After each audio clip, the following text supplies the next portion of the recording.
Oh, yeah, right.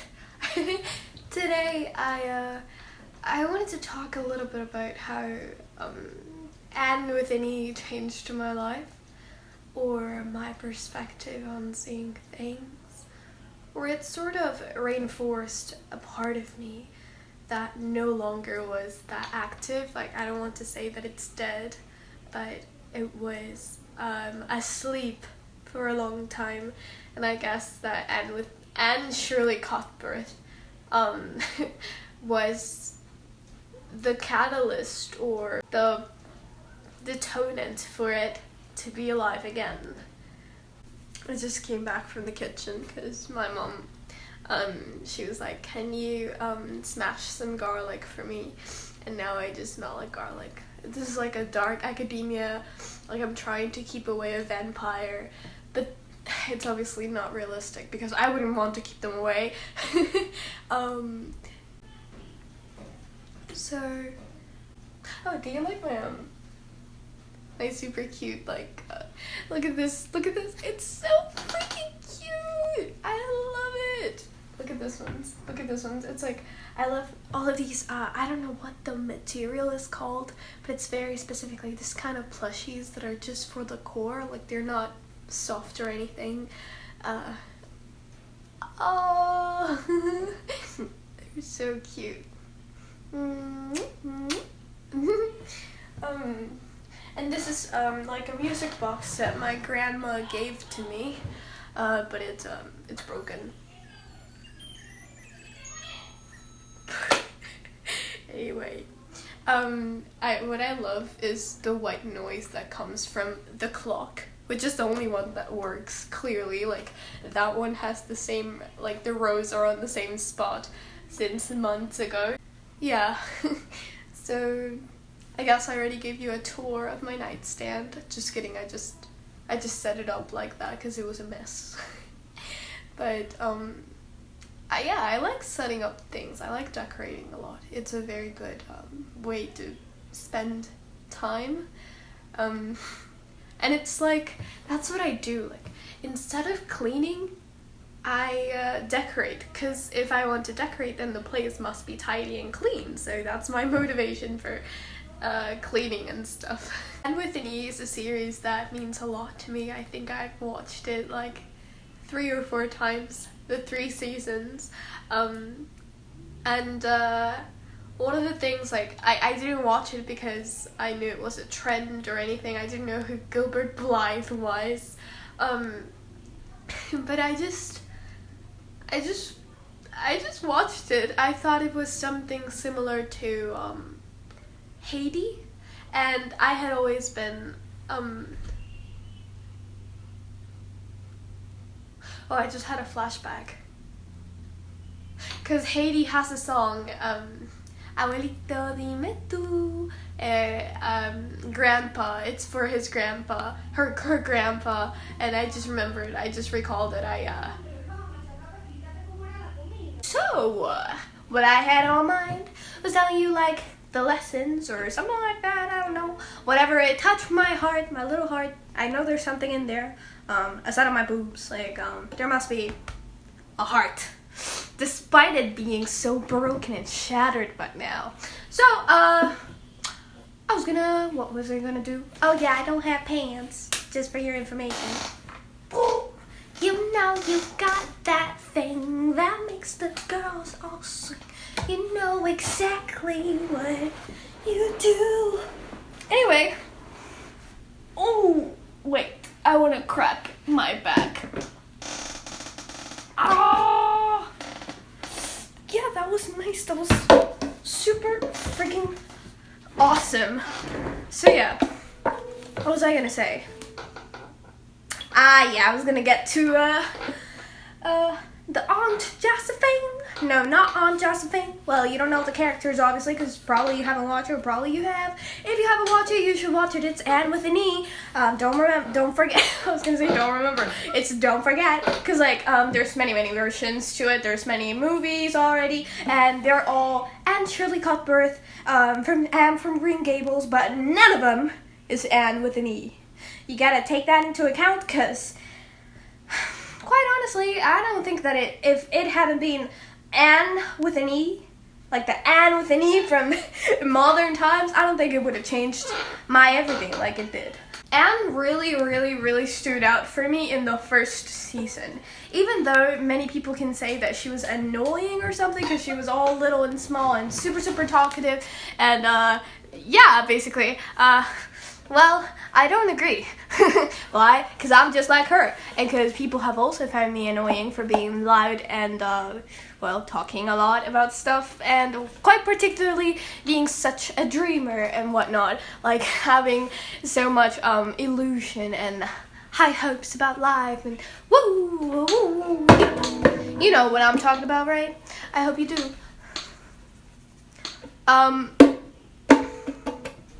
Ooh, actually, if you think I have lice, I don't. But there's this really good ASMR. It's called Lice Treatment by Latte. Okay, Latte is super amazing. Like, she has these scenarios in her own house. Like, it's so mind-blowing how she does this. But, like, the level of detail of the scenario. And then her voice. Like, you know that people get the tingles from the little that they do? Well, I don't. I get the tingles from her voice. So maybe you should check her out. Her channel. It's very cool. Very good. But yeah, what was I talking about? I was talking about Anne. Yeah, but what was I saying about Anne? I was saying something good, obviously, because this video is not to bash her. It's so that you to bash her, bash Sebastian Lacroix. I should go back to my French classes to pronounce that correctly, but yeah. What was I saying? You gotta feel the music, feel the rhythm. Okay, but yeah. First, why do I look so dark? Oh my god. Oh, now I look so pale. Oh my god. Oh, now I look pink. Yeah. So, first thing, I think. The very first thing that I noticed was Anne's fascination for every little thing, like every single tiny little thing. And you can say it's because she's an orphan. No, it's not. Okay, mostly the movies that I have seen about orphans, they are, you know, I don't know, they're kind of awkward about everything. Instead of being so open and fascinated about things like Anne is, and sharing that love for every single thing, not only people. And like, she's not afraid to say it, and she talks so much, even if, you know, she's not thinking of what she has to say as like, I don't know, it's good enough, or, you know, if people are actually listening to her, she just starts talking in. Sort of what I'm doing right now. But yeah, I like that. I like that thing about her. And I don't like that when she was more mature, you know, that kind of attitude kind of slipped away a little bit. Like, I don't like that. Like, it's not something about immaturity or about being a child. Like, oh yeah, because like, what? It shouldn't be a childish thing to, delicious. It shouldn't be a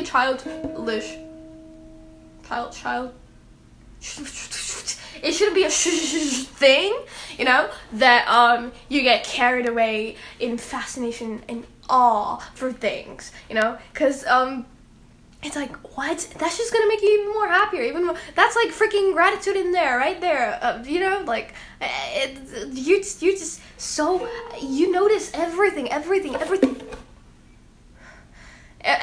around you. You just notice it, and like it. I don't know. It's like you have so much when you actually don't. Like it's such mundane things that people weren't particularly, you know, interested in, that she found. Wow! And it's not just because she came from an ugly place. No, that's not it. I told you, it's a very Anne-ish thing. No, yeah, it is. Because, as I said, like, not many people act like that towards their surroundings. And, you know, even when she was older, like, you could still see a little bit of that spark. Even when she had lived in Avonlea for, like, 3 years already? So, yeah, like, she never loses that looking forward to something, and I think that's a very good perspective and mindset to have. You know, like, I don't know. If you don't know, then we're doomed. There's nothing I can do for you. But what I wanted to say, I need to do this because, like, my coach for this thing, I don't have an actual mentor. I just watch videos on YouTube about how to grab people's attention, I guess. I mean, I already think that I am enough for that, but the lady with the knowledge says it's not, that I need to do, like, visual interruptions and stuff. So, look, this is your visual interruption. I hope that I don't hit it by accident now, because that would be a tragedy. Ooh, Greek tragedy. I don't remember which artist it is, but search Greek tragedy, I think it is. No. That's my Spanish lessons on history and stuff. No. Wait, that's literature. There is a Greek tragedy. No, because there's like this really good song, you know. It's like I'll put it right here if I find it. But yeah, and it has like a no. That's not the series that I came to talk. But it has like an edit of Casey. That's one of the characters from Atypical. A really good series actually that you should watch. I'm not gonna tell you why because I'm probably gonna make a video on that. So you gotta have to wait for that, I guess. But yeah. So as I was saying, I mean, all the characters are like super amazing. Every time I watch Anne with an E, I get mixed feelings. Like I get so happy, and then I get vibey with the folk music. No, and then I get super sad. And no, it's not because I won't have a Gilbert live. Okay, yes. But it's more so because I want everything from it, okay? I want everything from it. Like, I love Brussels sprouts. I have no issue eating Brussels sprouts, okay? And defending the idea that you should let your emotions out, which I think is a very, very good advice, especially when you are saying something to someone that you really mean. Like, you don't want to just, you know, here's the thing. Like, here's some piece of advice. Okay, when you try to comfort someone or whatever the scenario it is that you're doing something in a certain way because you think that will be better for the person. No, just do it how it comes out of your heart. Like, for example, if you want someone to stay, and then you're like, oh yeah, but I don't think she wants to stay, so I'm gonna just, no, because then you let her go. It's like you're freaking careless. Like, no, tell me what you want. Tell me that you want me to stay, and then I'll decide. But don't decide for me based on assumptions. Okay, like, don't think what's best for me. Do what you truly feel in the moment.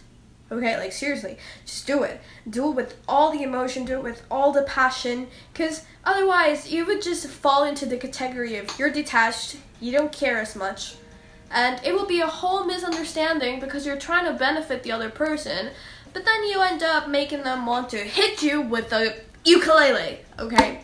So, keep that in mind. And no, this is not going to be like Rapunzel, in which I hit you with an object like this and then we fall in love, and like, no, it's not going to be like that. So, yeah, just take that into account. What else is on the list? Be more vocal about things. Because you don't even have to bother about being confident. Like, you're just doing it. And then you don't have any issue with doing it because it comes out naturally because you've done it so much already. And, it just, it upgrades, no, not upgrade, it increases, it increases your appreciation for things. Such a romantic way of seeing it. But that's the thing, that everything in Anne with an E is romantic, it's a tragedy, it's a big thing, it's a big deal. And making a big deal out of things, it's not always a bad thing. It's actually better that way, which is one of the things that's one of my next points, I guess. I'll just quote her. Caring deeply will always be the right thing. Not giving a dispassionate delivery when something that actually deserves importance and deserves, admiration or mourning and grieving and etc. Like, leave all of your emotions intensely. I know. But yeah, like, all my life, like, I've been wondering, hey, is this the right thing? Is this like, I know it's okay, it's good, I'm not harming anyone, but, you know, everyone acts as if I was harming them for real, as if I was on the wrong for caring, as if I was weak or dumb or stupid or emotional, sentimental. Ooh, I've been called complex. What? Ha ha ha ha. Don't make me laugh now. Quite ironically, because, like, I'm crying on the inside. Do you know that song? Laughing on the outside, crying on the inside, 'cause I'm so in love with you. Having such a gay time, done what I would do. I'm laughing on the outside, crying on the... Just kidding. Anyway. What was I gonna say? I was saying something very, very important. I mean, you don't have to tell me if it was important enough. Like, I know it is important because I'm putting it out there for you. Like, here's my present to you.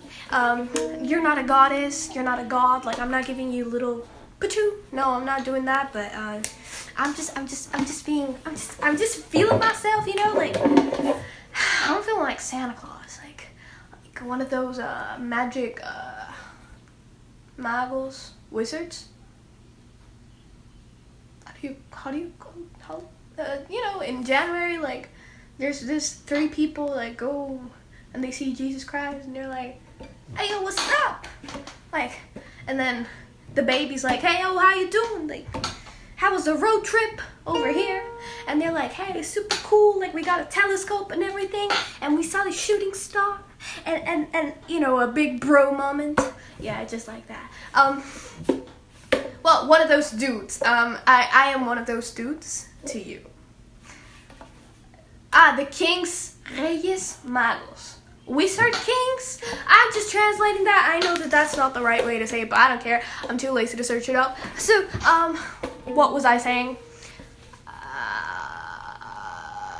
was saying something. I don't remember. Oh no. And then I stopped. I'm so sweaty, gosh. It's like I need to look good. Oh. I hate it in here. I can't wait when I move somewhere that actually has a good weather. Okay, but, yeah. No, climate. I'm so stupid. Did I feel I had to change my attire because I had to go cook for the family, and I felt sweaty, and what I did was that I changed into an even hotter clothing, like, cause I'm sort of a masochist, so I don't know what you'll do with that information, but anyway, as I was saying, and it's just quality of, I don't know, not advice, like, it's not meant to give you life lessons, you just, you know, it's one of those series that you just feel fondly about the characters, and you get, like, updated on how their lives go and stuff. And it makes you sad because you wish you had a Matthew as a family member, but mostly you just get Marillas, I guess. You won't get any of these insights or metaphors unless you watch the series, so. But yeah, it just makes you feel like, whoa, what if there's a Jerry out there waiting for me? Oh my god, I should stop. But, yeah, so I was thinking to myself, I was like, whoa, all this time I thought I had a Diana, but no, it was being someone else's Diana. Except that someone else was not an Anne Shirley Cuthbert to me. Like, the way that they celebrate so many rituals, they have so many sacred things, so many promises. It's such a big deal, back to caring deeply and all that kind of stuff, how they solidify things, how they have forgiveness, closure, reconciliation, reconcile, I don't know how to, makeup. But it's not like, oh yeah, makeup sex. No. It's a way more profound type of makeup, okay? Like, it's a real makeup. Like, when they argue, you know that it's real. And when they forgive each other, you know that it's real as well. And, so yeah. it's just so amazing. It just makes you feel like, whoa, I'll never get that friendship. But it's not like that. That's the best kind of friendship that you could have. Someone that looks up to you, someone that is loyal to you, someone that stands up for you. Like, those aren't high expectations, those aren't high standards. And in one of the scenes, like, Anne is saying how if she doesn't have this relationship based on, well, the standards that she put for herself, which were to be equals, to follow each other's dreams, and to be companions, then she would be alone for the rest of her life. And she said it so proudly. I think that's really great. Like, being committed to yourself in that way, that you won't stop until you find out. Actually, she wasn't searching for someone. She was like, if this arrives for me, then I'll take it, and if it doesn't, then I shall not get married until then, even if that's forever. Another one of the things that, like, I noticed right away was that aside of all of the symbolic rituals that they made in order to put importance to the relationship that Diana and Anne had, what I enjoyed the most was when their friendship was torn apart by a fight, because after it, they reconciled. They actually looked out for each other. And I think that's what true friendship is. Like, if you're able to be without someone for so long, like, I wouldn't be able to be without my kitty, If you're able to be without someone for so long and not, like, talk to them in order for them to come back to you, or, vice versa, then they don't need you, they don't care about you, about your well-being or anything else, just because of an argument. Like, no, the fact that there's an argument should let you know, like, well, depending on the type of argument, but the type, that passion, those strong feelings that they really opened my mind about what, like, a true friendship was, sort of.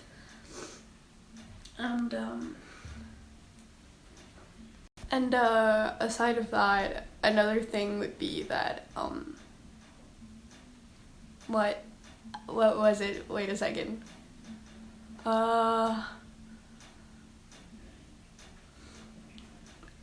Wait. I got it. I know I got it.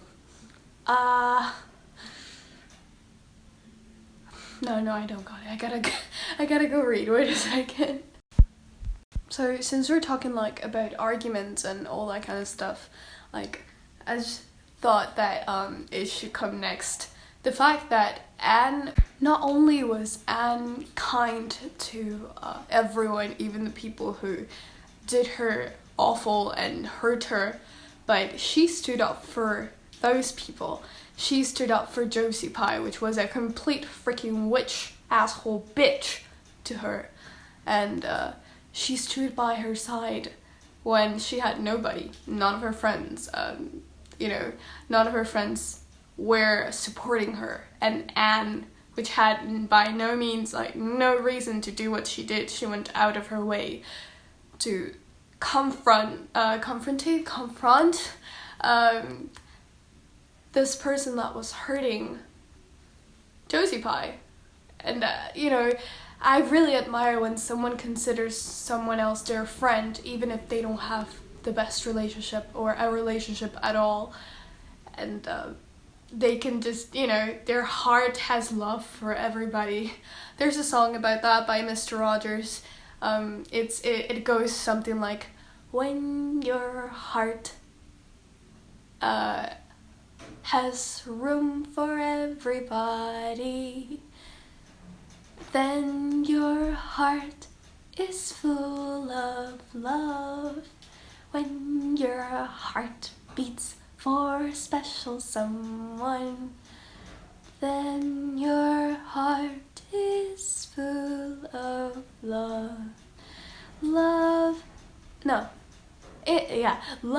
is fragile as your tears. Love is stronger than your fears. You should probably check it out. I really like that song. It just reminds me to keep strong even when people are not being that kind.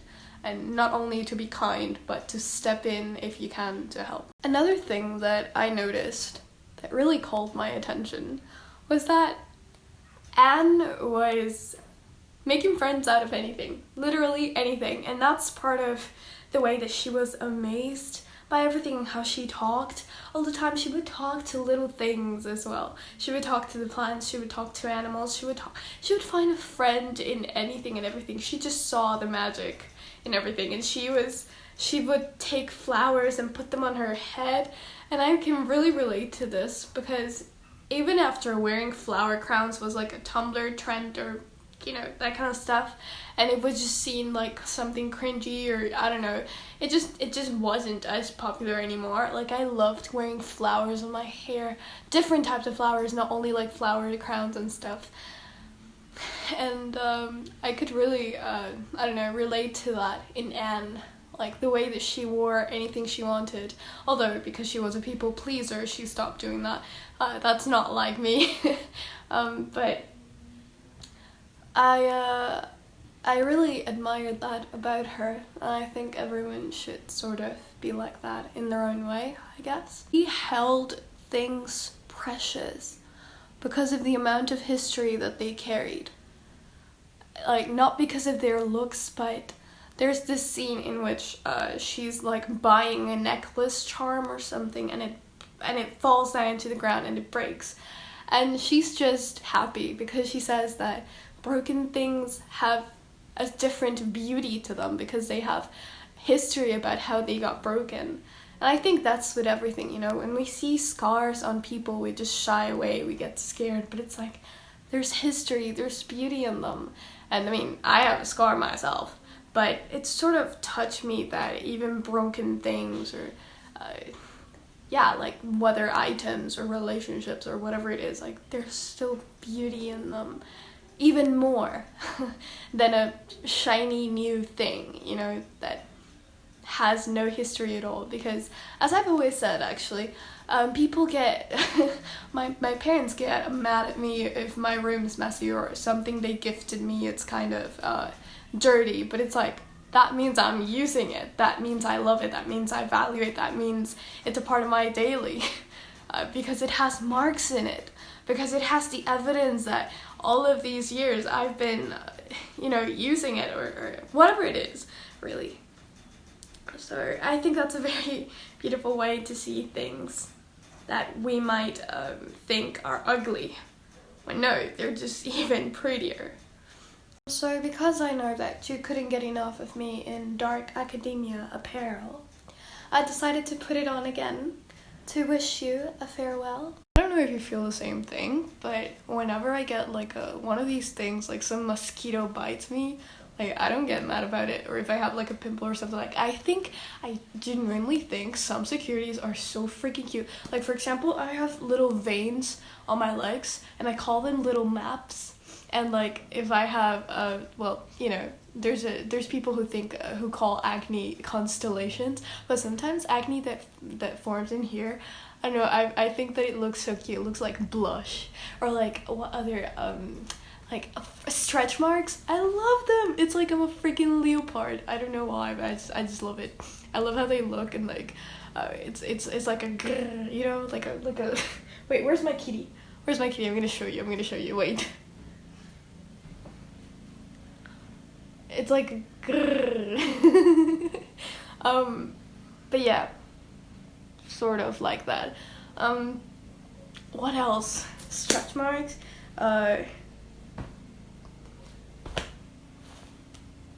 I don't know. I just, if you have an insecurity, like, you should call it something. That way it just appears cuter in your mind, and like, you own it, Yeah, I just look so exotic. I don't know if it's the giraffe. Nah, of course it's me. Really, now that I think about it, these make me look like a freaking, I don't know, like an octopus, like a squid, anything but a jellyfish. chaos. Quite literally. Sorry, am I invading your personal space? I hope you don't mind. Oh my gosh, ain't I having fun with this? Yeah. I hope we had a good time. Well, I had a good time, that's all that matters. I mean, no. It matters that you also had a good